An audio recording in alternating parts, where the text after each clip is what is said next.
All right. Welcome to our podcast. Like we said, we like to bring on speakers and talk about real world discussions and project management. I got Hassan here. Hassan, say what's up to the audience. Hey Um, guys, yeah, my name is Hassan. I think you're gonna like this episode. We had some really great conversations that you're about to hear. okay. So yeah, we brought on Richard Stack and Jerry French, and just enjoy the discussion. So we'll see y'all in the next one after this.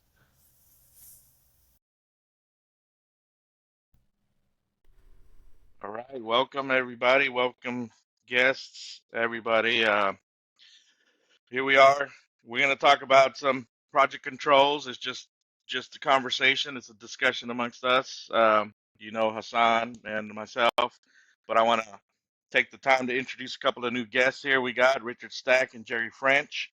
So um, I'm going to ask that each one of you kind of give a introduction about yourself and what project you worked on or anything you can surmise there, and then I'll hand it over to Jerry. So Richard, if you want to start.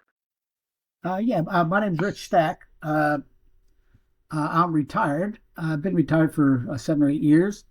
I worked most of my career. I worked for Bechtel. More than 20 years, I worked for Bechtel, and then I worked for other contractors, Ebasco, Stone and Webster, those guys.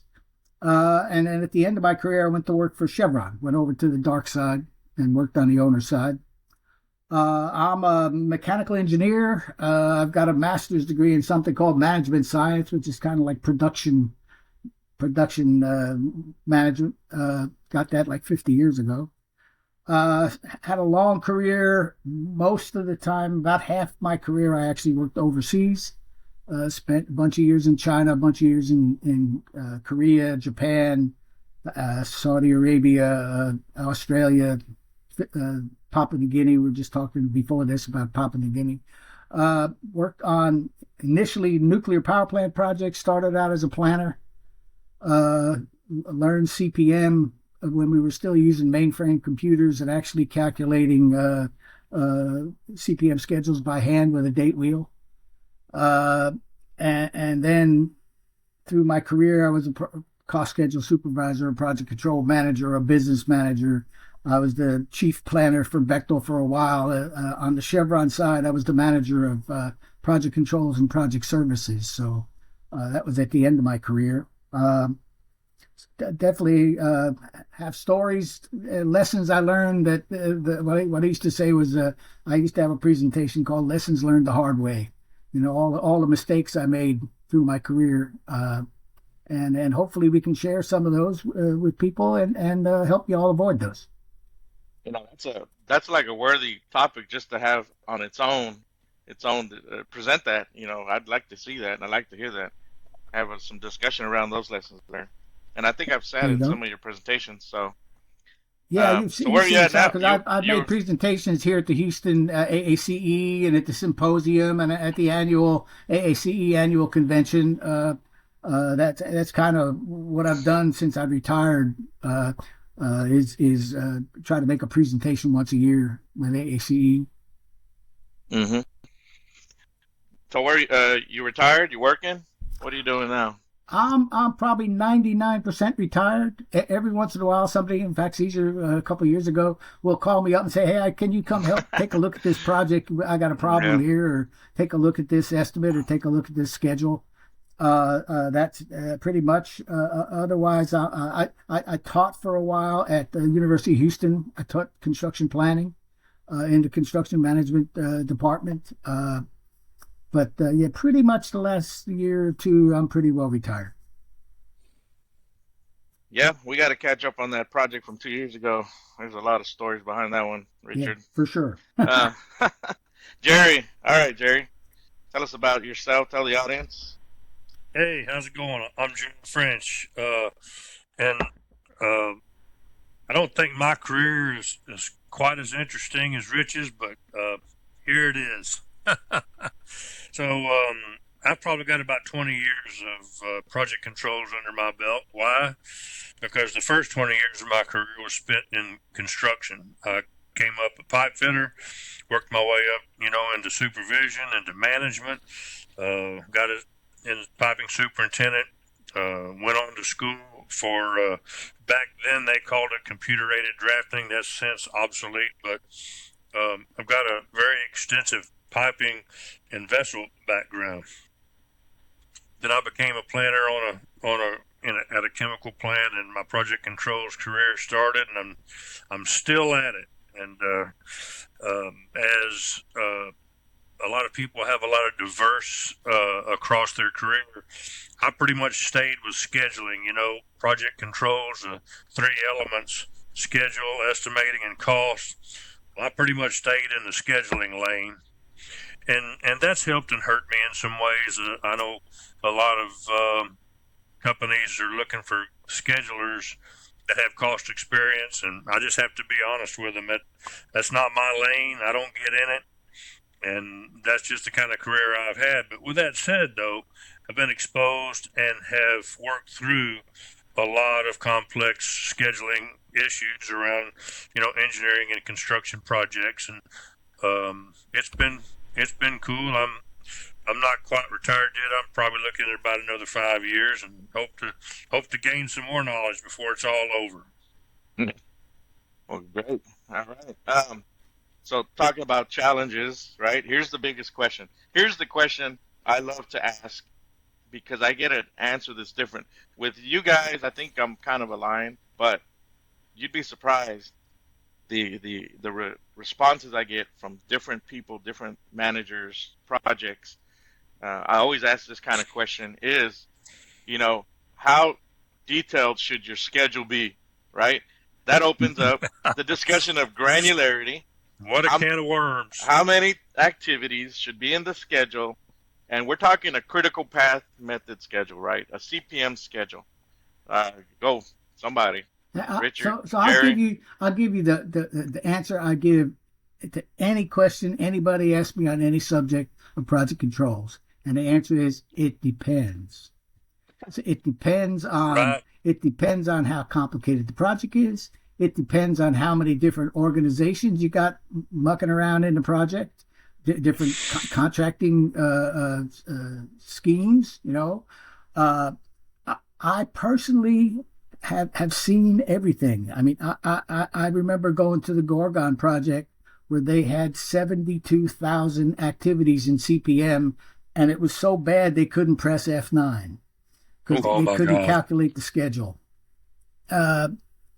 We basically threw that out and built a schedule that was, I think, around 15,000 to finish the project. But so I'm not a great believer in tens of thousands of activities. I don't believe Primavera is a very good database for progress measurement, for example. I would much rather have a very detailed progress database and a simpler schedule. And to me, the whole purpose of the schedule is to spread out for construction at least, is to spread out the quantities and tell the people how many yards of concrete they got to do this month, or how many feet of pipe they got, or die-inch of welds they got to do this month. So to me, the CPM is a tool to spread the quantities so you can translate the schedule requirements to something the field understands. And if you can tell the field what they got to do month by month, week by week, quantity-wise, then I think you can really push things to the end. So what's it going to take to get a more narrow answer from you? Like, let's say it's an ethylene cracker, 48-month time window, one primary EPC, maybe 5 contractors. What do you think? I'd probably have definitely less than 10,000 activities, EPC. Okay. EPC, I like that answer. 10,000 maybe. And again, it depends on how finely you're breaking down your WBS. I mean, how many pieces are you breaking the plant into? Are you trying to turn it over in stages so that you got to split, the early, like 2 trains? If you got to split the trains because you're going to turn them over 6 months apart or something. But basically, to me, I just need to let's put it this way. What am I trying to do? I'm trying to calculate a percent complete with 1 decibel on a monthly basis. Right. So I'm trying to calculate 37.2% complete this month. Right. And let's say it's a $20 million project, 20 million man hour project, right? So 0.1% is what, 2,000 man hours? Do the math, am I right? Exactly. So I'm trying to get the schedule accurate within a couple of thousand hours a month. Right. And that's the goal. I mean, if you're trying to figure out what am I doing next Wednesday in the afternoon, then I think you're using the wrong tool. I think so. Yeah. Right? You know, let me ask you this, and Jerry, feel free to jump in whenever. In the P3 days, P3 was more like a database. It was not a user-friendly tool without a lot of folks, getting adjusted to how a database works, right? It's kind of like a relational table, and it still is. But in 2008, P6 took on this kind of like a user-friendly method. You can retype the WBS very simply, and you can do a lot of things with P6 that made it user-friendly. So I see like a line in the sand that said the old users of the P3 days, we used to have like a level 2 schedule in a P3 that represented kind of like its own, I call it the bookends. And then you had maybe a level 3 separate schedule that had to align with those dates. But that's as far as we went. We didn't go any further than that. We didn't get into crazy detail. We used another alternative method of tracking progress, whether it's spreadsheet or Cobra or some of these other earned value tools. But, we didn't grow that schedule into 70,000 activities because it was a great idea. It was like, no, we can manage this with what we have. That's just my experience. Jerry, I mean, what do you think?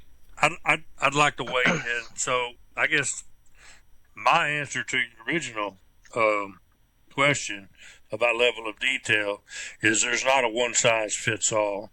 And of course, I agree wholeheartedly with Rich. Different projects call for different levels of detail. There's what I always tell people when we get on this topic is every project has a sweet spot, and it's kind of up to you to find what that is. And I probably couldn't say it any better than Rich did. It depends. There's no, as far as I know anyway, any best practices that dictates level of detail, numbers of activities, just like, and I think I'm right when I say this, that there's not any best practices that actually draws the line between different schedule levels. There may be some papers written on it. There may be a lot of opinions on it, but is there something that dictates where does a level 2 start and then a level 3 and where does a level 3 and a level 4? That and Caesar, you and I've had this discussion. It's kind of subjective, but for me, the number of activities, level of detail, I do feel like that, and Rich alluded to this, is you can drown people with too much detail.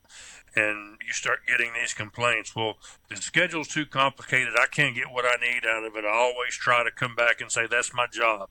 You tell me what you need. I can create any layout you want. Just let me know what you need. I find that project teams typically don't respond to that. They'd rather complain about the detail, but let me work with you and I'll get you exactly what you need. And as always, there's always the milestone schedule for management. You don't need to wait through all that detail. Here are the milestones driven by those activities, but it's not a one size fits all. Let me bring this up, Jerry. I think it's fair to say that when you're talking level of detail, I'm a believer in by exception, you may want to expand something. Like if you're talking about an ethylene cracker, you may want to detail level 3 or 4 fragnet for the compressors and the compressor area. You don't want to take the whole project down to that level of detail. Right. Yeah. But I mean, that's a critical activity. Same thing. You may want some more detail on the LNG tanks, because that's another critical thing. But you don't want to take the whole project down to that level of detail to match up with it. So I'm a believer in having a project schedule at some level of detail. Like Jerry said, is it level 2? Is it level 2.5? Is it 3? Hell, I don't know. It's X, right? It's something in that kind of not ridiculously detailed level semi-detailed schedule. Yeah. But by exception, I'll take pieces of that schedule and expand it. Yeah. And then I'm also a believer that, in the last 50 years when they invented CPM, since then they've come up with some pretty interesting tools like the last planner system, like advanced work packaging, even some of this TAKT, and that's where it applies. That stuff's pretty powerful. And it can be used. Just like if you're building a pipeline. I mean, if you don't have a line of balance chart, kilometers versus work, you're wasting your time. And I could create 10,000 activities in CPM instead of one line of balance chart to tell the people what they got to do. So I mean, there's some tools that just fit for certain kinds of projects. Yeah, I want to talk about tools, but before we get off topic, Jerry, I want to bring this up because me and you worked together. I was a consultant at an owner company, and if you remember, we had to pass through IPA stage gates. IPA is the independent project analysis that a lot of major owners use in terms of passing their stage gates to assure or compare it to benchmarking, right? For the audience that doesn't know what IPA is. So it's used in this aspect. But there, where we worked, they did require the schedule to have certain degrees of activities per millions of dollars. So they said if your schedule is not this big, it doesn't pass the test. This is where I kind of disagreed with it, because they said you should have 25 activities per every millions of dollars at this stage gate, but it was so early that it's like nobody has this detail to build that kind of construction schedule. And this is where you mentioned earlier, there's not a standard or anything like that, but there is influence from other third parties that are saying for this schedule to be good, it should be this big.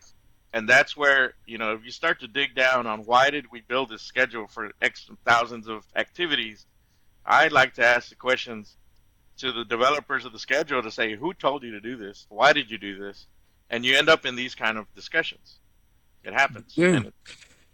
I can remember getting IPA scores that would say that I didn't have enough detail in the construction, That's right. Things like that. Yep. So, yeah. So that could be an extended topic for sure. But yeah, absolutely. But let's talk about tools. Like Jerry Richard, you were talking about these tools. I like to talk about tools because I'm also a pursuer of what's on the cutting edge, what's out there, what can be used, how it can be applied. What is y'all's experience on any new kind of things out there? Has there anything revolutionary happened besides V6? Well, I think if you look at the advanced work packaging, I mean, I can remember years ago, we tried to create work packages, but I think they've taken it to a whole nother level. And that whole aspect of being able to measure whether you've made the work ready, the before you're going to the field, do I have the material? Do I have the engineering? Do I have the special construction equipment? Do I have blah, blah, blah, scaffolding, whatever. So that whole aspect of making work ready. And then I think the last planner guys have come up with a pretty good metric that PPC, percent plan completed, right? So it says when you commit this week, you're going to do these things. And then we come back next week and say, how'd you do? And most importantly, why didn't you finish those things? What was preventing you from finishing the things you couldn't finish? And then you work like hell to clear those things, right? And eventually that contractor's going to run out of excuses and he's got to go do some work. Eventually he can't point at equipment, or he can't point at material, or he can't point at engineering, or he can't point at, I can't get my RFIs answered, or I can't get my NCRs cleared, or whatever. I can't get material out of the warehouse, whatever. He's just got to go to work. Sooner or later, he's got to go to work. He run out of excuses and he's got to go to work. And to me, that whole process is pretty powerful. That's a way to push the schedule along, or actually pull the schedule. You're actually pulling the engineering and the material you need, to get there, and that's pretty powerful stuff. I think so. That whole area, I've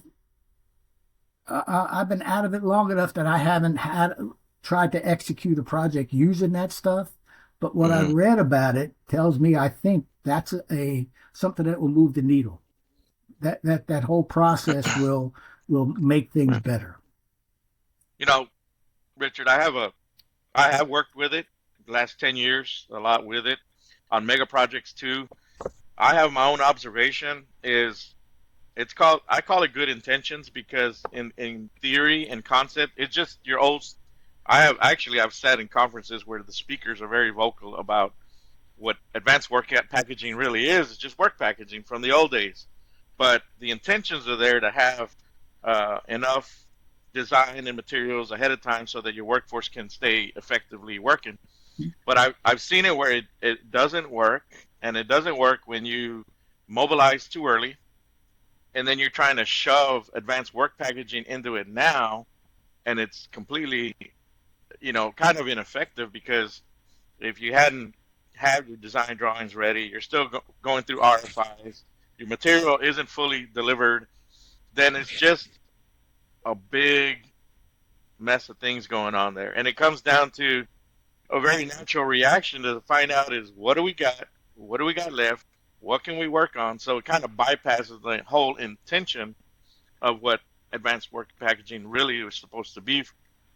So I've seen it in a world where it can fail. I've seen it where it could have been done better, but I've been on the front lines, I guess. I'm not the sales pitching the method.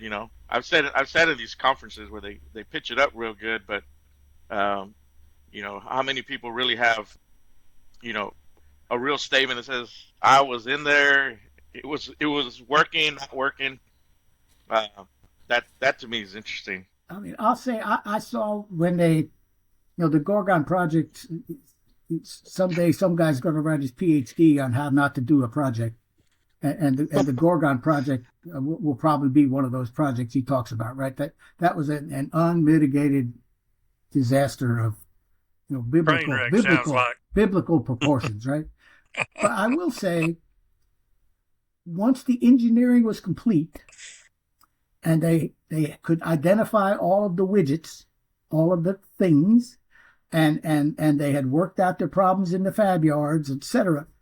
When they implemented that detailed work packaging process, particularly on the second and third train, when they made all the mistakes on the first train and they figured out how to really build this darn thing, when they did that, they no question improved what they were doing, significantly improved how much work they were actually getting done every week.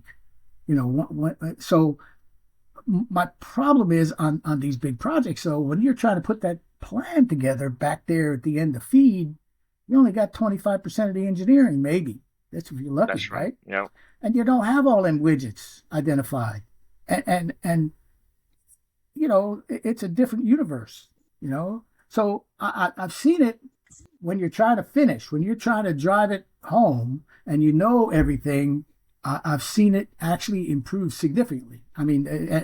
People were happier. They were getting work done, but I agree with you. If you're in the middle of a project and trying to implement that stuff, I don't know how much it's going to help you, right?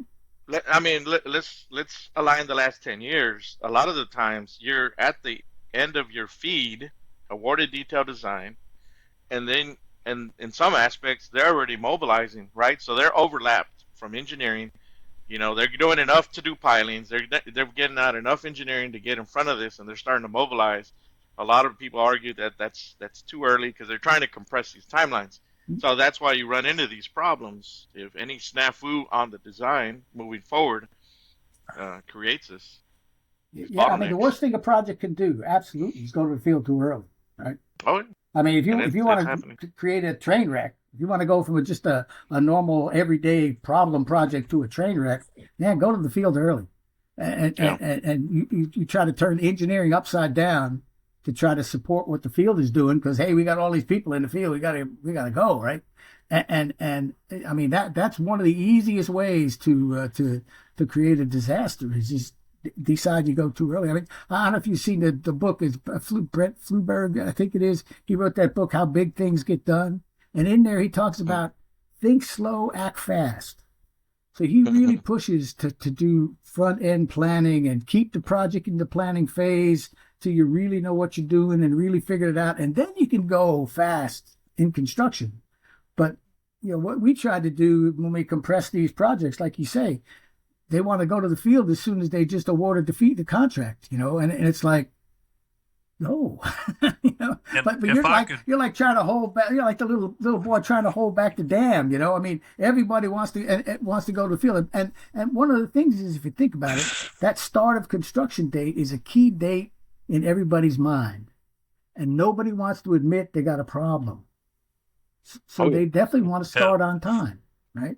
Even if it's a disaster. I got a couple of thoughts around this, and Rich, you just got my mind really going. So, first of all, that schedule, that baseline that you set right after feed, maybe at the beginning of detailed design, companies want to hang on to that and compare to that when it's absolutely useless. And the second thought was, almost every time, I just had this come up where the management wanted to go to the field too early. I cautioned them and gave them the reason why it's not a good idea.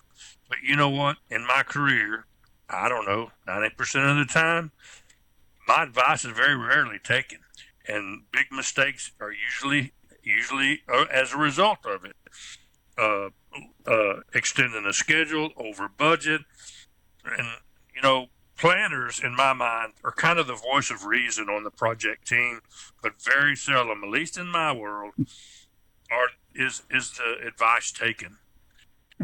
I'm thinking of something. You reminded me of something, Jerry. I once had a site manager tell me to stop flapping my black wings of doom and get out of his office, right?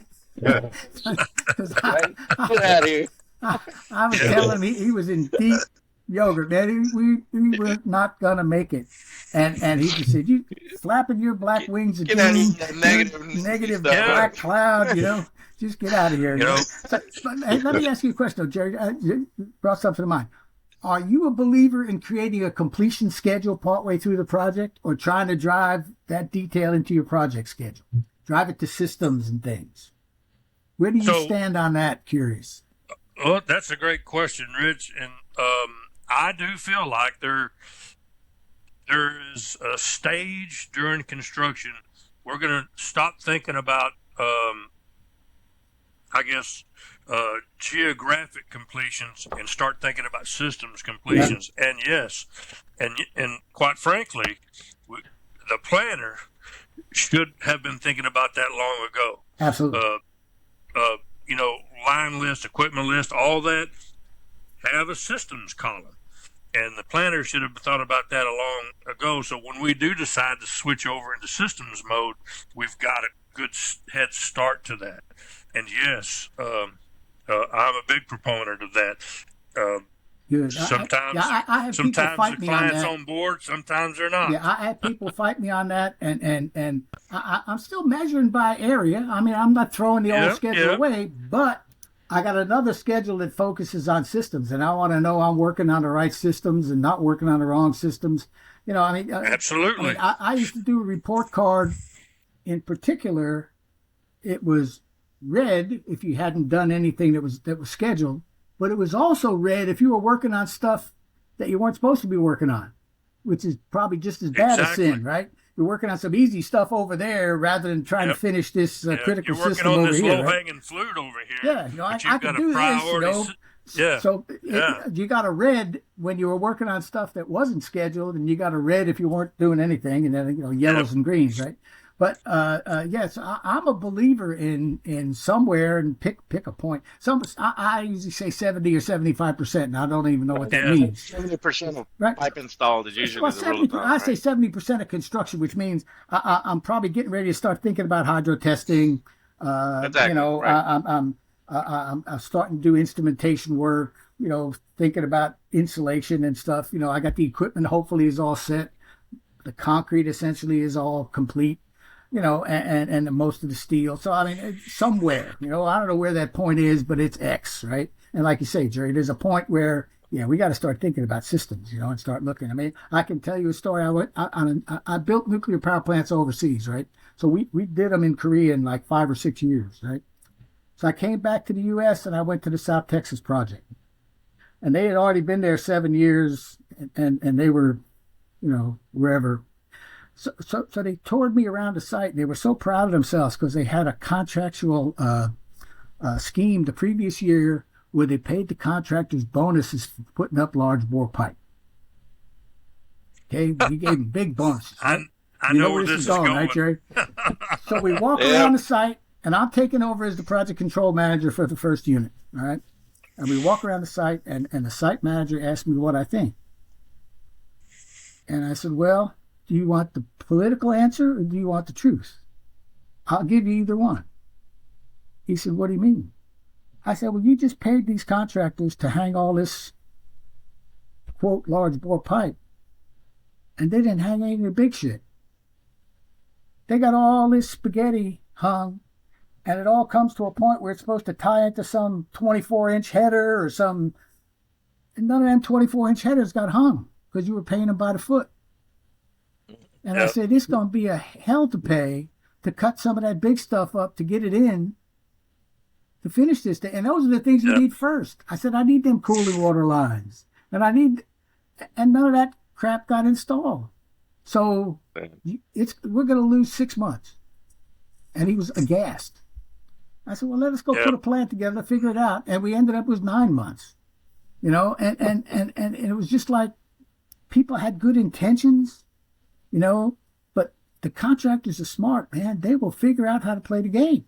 And however you structure it, they're going to figure it out.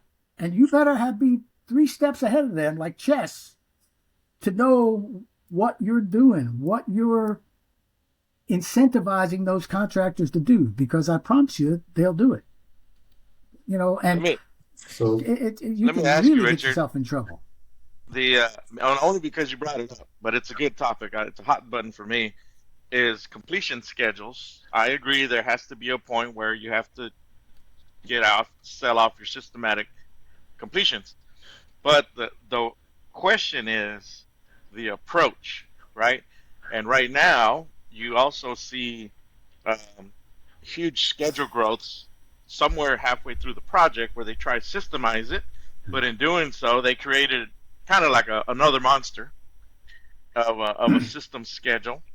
That's how you get to those 70,000 activities. Exactly. So then you get all these. It's basically, I call it a glorified punch list, and that offends some commissioning people when I say that. But it's like we have to find the perfect middle ground of completing the geographical installation, like Jerry said, and then taking that and systematically selling it off. And my opinion is that detailed stuff could actually be outside of the CPM schedule. Like, have a separate schedule, manage that, leave your CPM clean so that you can, maintain it.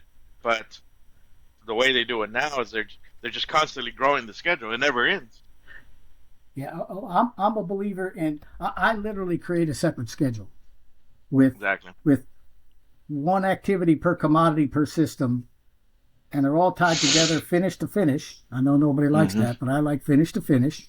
So that if one Mm-hmm. moves, it moves, and it says, okay, it's X weeks from the time I finish large pipe till I finish small pipe. It's X weeks from the time I finish small pipe till I finish hydro testing. It's X weeks from the time I finish hydro testing and instrumentation. Just finish to finish. And I'm a believer in having some kind of a progress system. And I literally prefer not to ask the field to status the schedule. I'd rather have them status the work.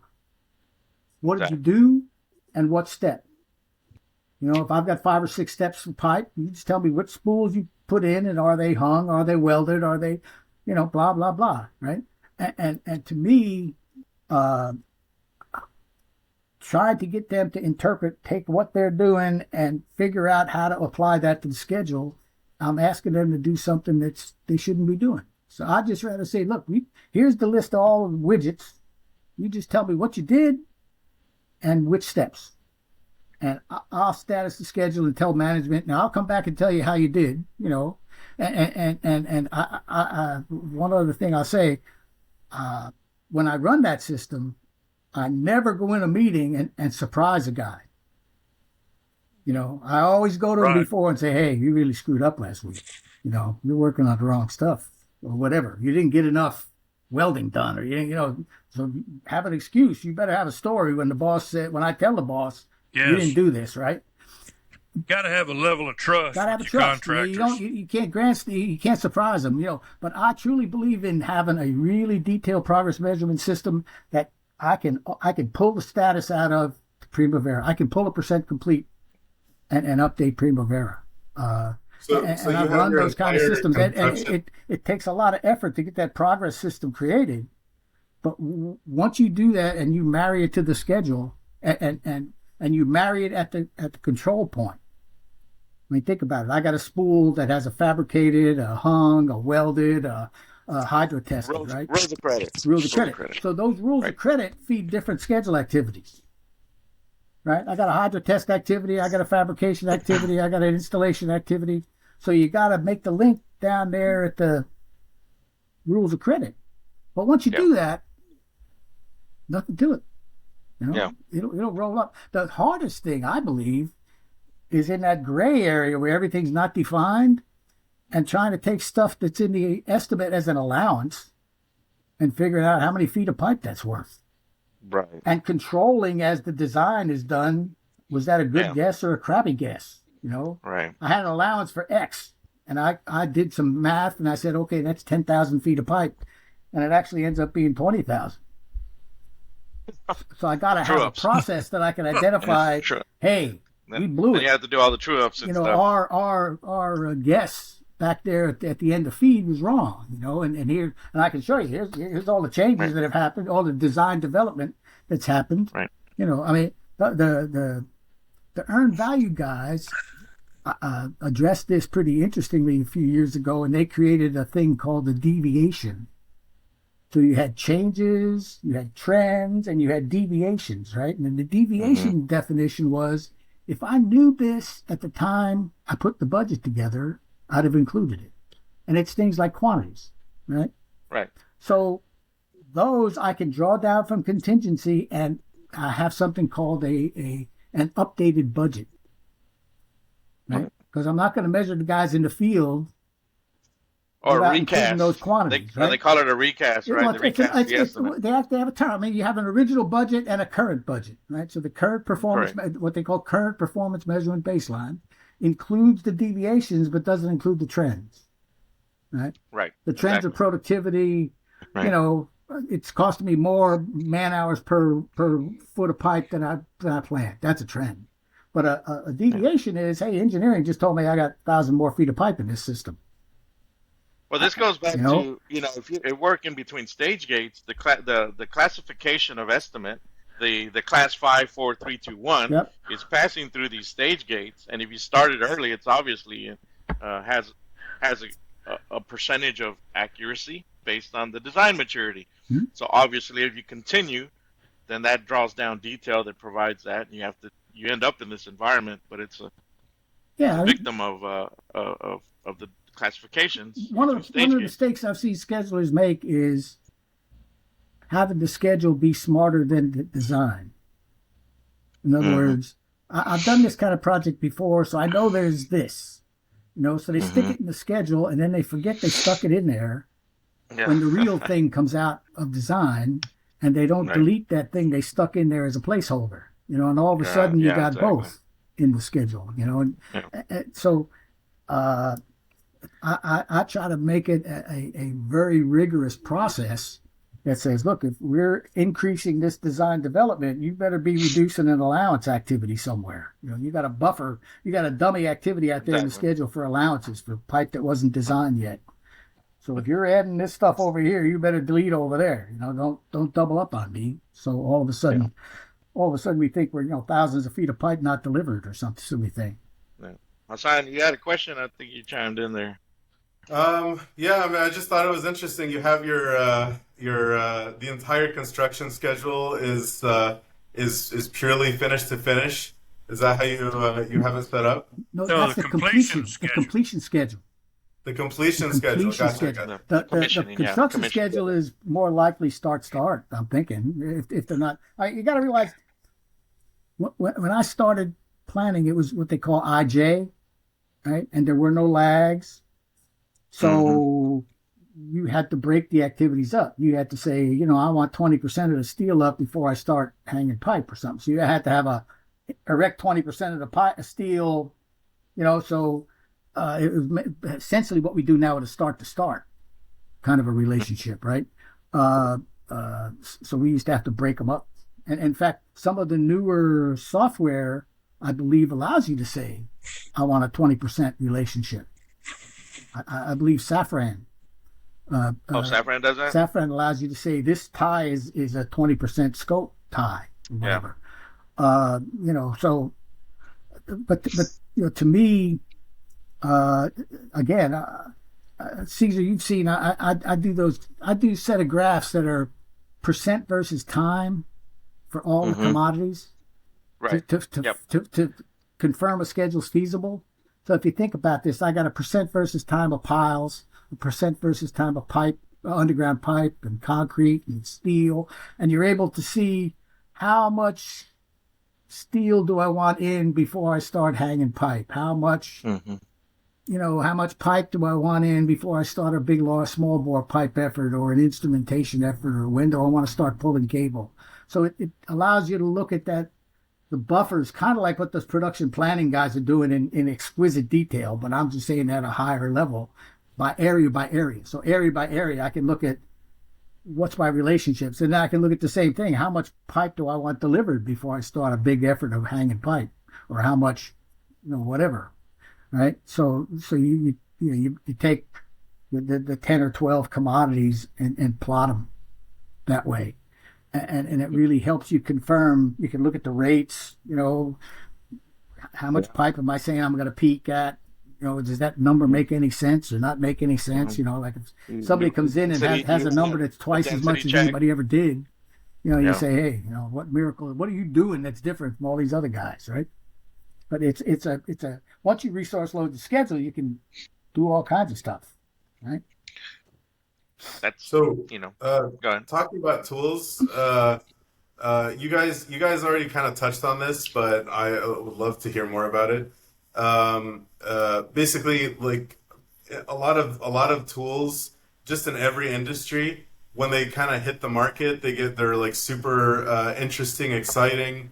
And then they kind of get overprescribed a little bit. I think this is kind of what you were alluding to, Caesar. And once they get overprescribed, then we start using them in places where they don't really fit. Are there places like that with these tools? Like you guys already talked about advanced work packaging a little bit, where you think that maybe it's not the best fit? Let me say I have this. an answer, but you go ahead. PAKT, right? Is trying to break the work down into same size packages, right? As best I understand what I've read about it, right? I think that's a great tool if I'm building apartment buildings, where I got the same thing I'm doing over and over and over and over again, and I can get them trades squared up. Wonderful. I've seen on a LNG project people trying to do that. Mhm. And they started doing what I considered silly things. To me, the Exactly. most logical installation work package in the world is an isometric drawing, right? Basically. A line, point to point. It's got a bill of materials, the whole nine. It's the perfect work package.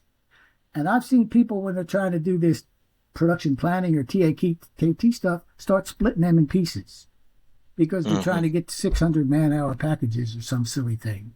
And what Right. that does is that Targets. creates a whole nother set of design drawings with this work package split on it, with this poor drawing going to two work packages, right?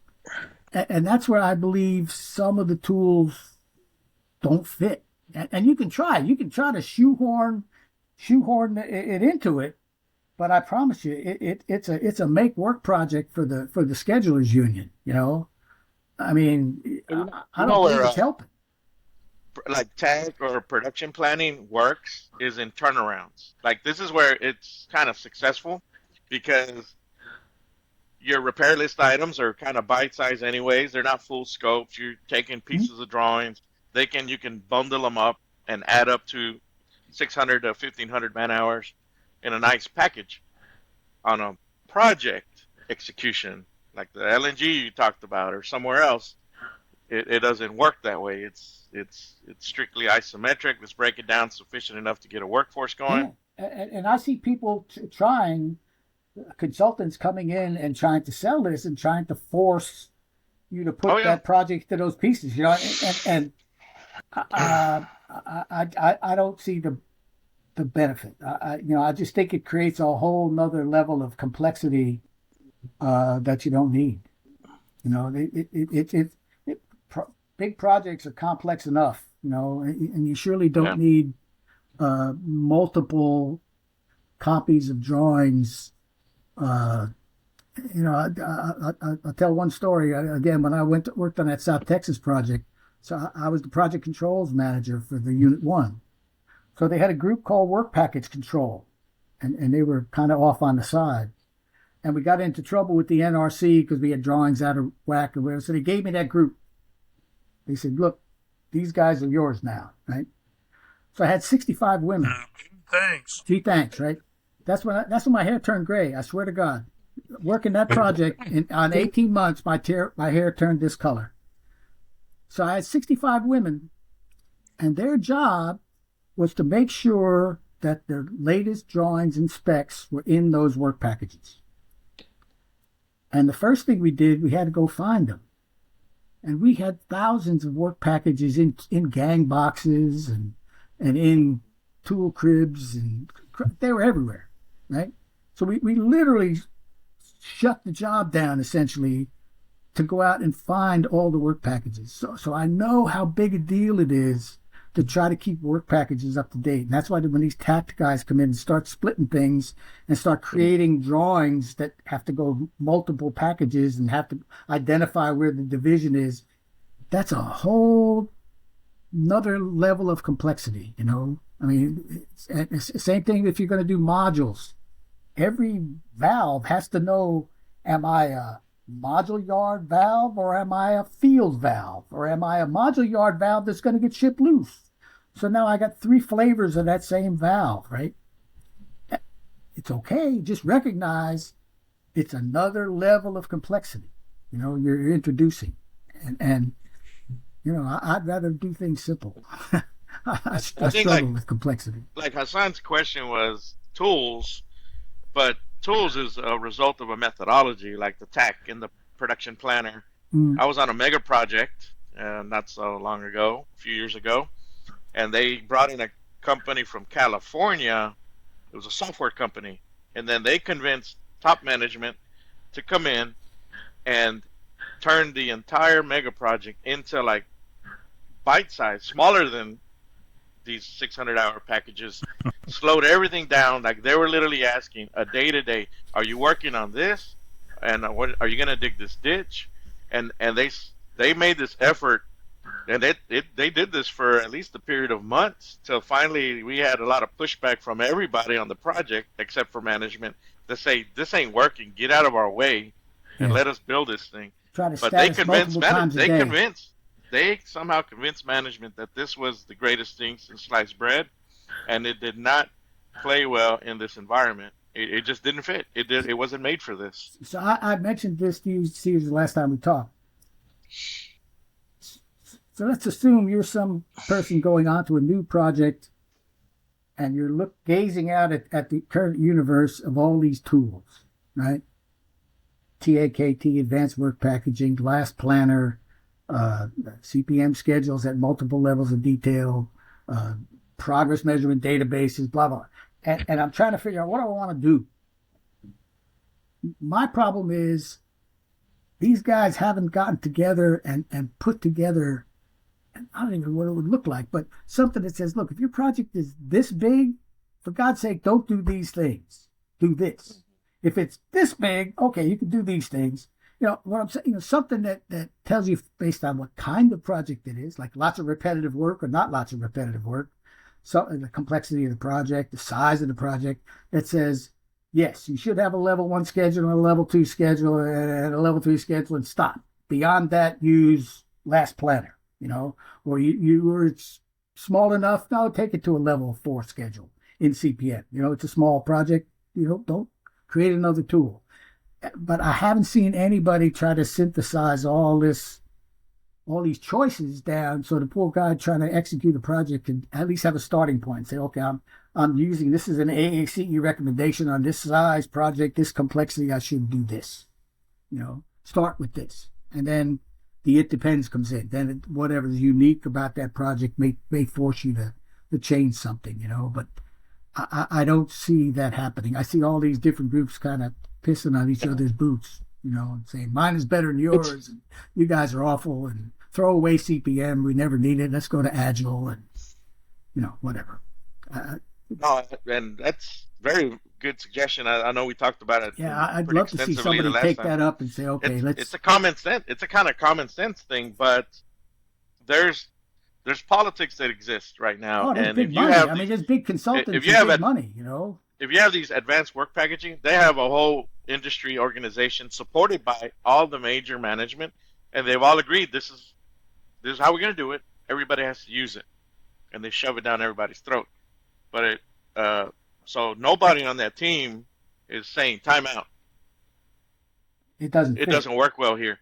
They're just being the cheerleader that this is how it works, and nobody's following up on the results, or nobody's listening to the front line. Once everybody has to be the cheerleader, and nobody's looking at it from a common sense standpoint.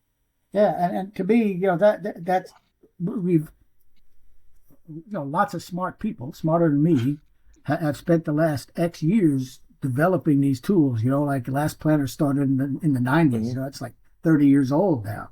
Right. The TAKT stuff I've only started seeing talk about in the last 5 years, maybe. Right. So, and the production planning, same, 5-6 years. But nobody has taken a step back and saying, and I really think it should be either AACE or PMI, to say, okay, we've kind of looked at all these things, and here's a continuum. For this size project, do this. And if it gets too big, or don't do that anymore. Go down the level and do this. Something that helps the poor guys doing the work. I mean, for the common sense person, look where they came from. Look at TAC. What environment was it working in? Production planning. Where did that environment? It was maintenance turnaround, and it works, right? I think you wrote an article, didn't you, Richard, on production planning versus CPM or something like that? Wasn't there? I did, and in the thing I wrote, I said they're not exclusionary; they complement each other, and right. And you shouldn't say throw that out and use this. Right. Use them together, and especially during that time period when you don't know the scope in enough detail to do all that production planning. It was a while back, but if I remember correctly, that was their pitch, was saying production planning is the next best thing. They wanted to start with a blank piece of paper. They wanted to start building a project schedule with a production plan. Yeah, that's right. Really? And yeah, it doesn't. It works successfully in a certain type of environment, resource planning, turnaround maintenance kind of thing, but it doesn't work when you're building ground up Yeah. sequential installation. It just it doesn't play well. But So, guys yeah, like us see it.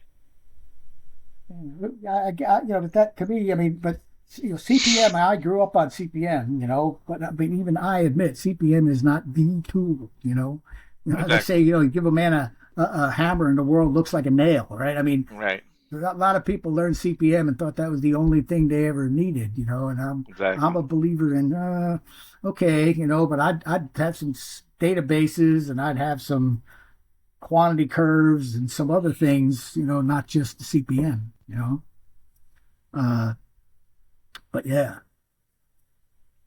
All right. Well, guys, I think we're at the top of the hour here. We're gonna wrap things up. I want to thank you guys for coming on and talking. Any closing comments from any of you guys? Anything out there um, that excites you in project controls, Jerry? Well, I mean, I don't know that I'm excited, but I will say I thoroughly enjoyed this conversation and looking forward to the next one. Okay. yeah, same thing. Caesar, anytime. Uh, Yeah. uh, well, us old retired guys always look for some reason to get up in the morning. Yeah. Well, I'm glad I gave you a reason. No, I'd like to invite others on here and extend these Sure. conversations. I Sure. mean, if you guys, the problem is, and this is what I was telling Hassan, is some folks aren't allowed to speak publicly. They can't go online. They can't say things because they work for companies that say you can't. You have to be cautious of what's Yeah. representing our company, right? So it's hard to find people that'll just come out and say, "Yeah, let's just talk about this stuff." So if you know of anybody, send me a message. Let us know. We'll bring them on. Yeah, I'd love to have him on. And Sounds good. Hassan, you got it? You got anything you want to close up with? No, just thanks for your time, guys. This was a very I learned a lot, I can tell you. I think I don't know if I told you at the beginning. I do project management, but a lot more on the software side, right? Okay. And so a lot of experiences that you guys shared were very very illuminating, and I think the audience will think the same. Yeah, you're kind of in a parallel universe, Hassan. The built world and the where the product is something you can reach out and touch, compared to the software world is a different universe. And you're Yeah, dealing with yeah. different people, right? We're dealing with plumbers and pipe fitters and whatever, and you're dealing with business analysts and software engineers. Different universe, but Yeah, there and are and similarities for sure. it's like a Venn diagram. There's like the way that they do project management in the software world. There's a lot of parallels, but it's definitely like somebody in the software world just jumping into construction. They're a little bit out of their. It's a fish out of water, to be honest with you. But Yeah, for there are a sure, lot of parallels. for sure. Very good. Well, Well, thanks. So, what's your plan? Is this you gonna put this on like a LinkedIn, or where do you post your podcast? Curious. it's on Podbean, and then from Podbean we send it over to YouTube podcast, Okay, and then from there we can launch it into other platforms. So cool. just be on the lookout. We'll post it out there. Yeah, send us a link or Um, whatever. okay. All Yeah. right. Thanks, So guys. thank you guys. Awesome.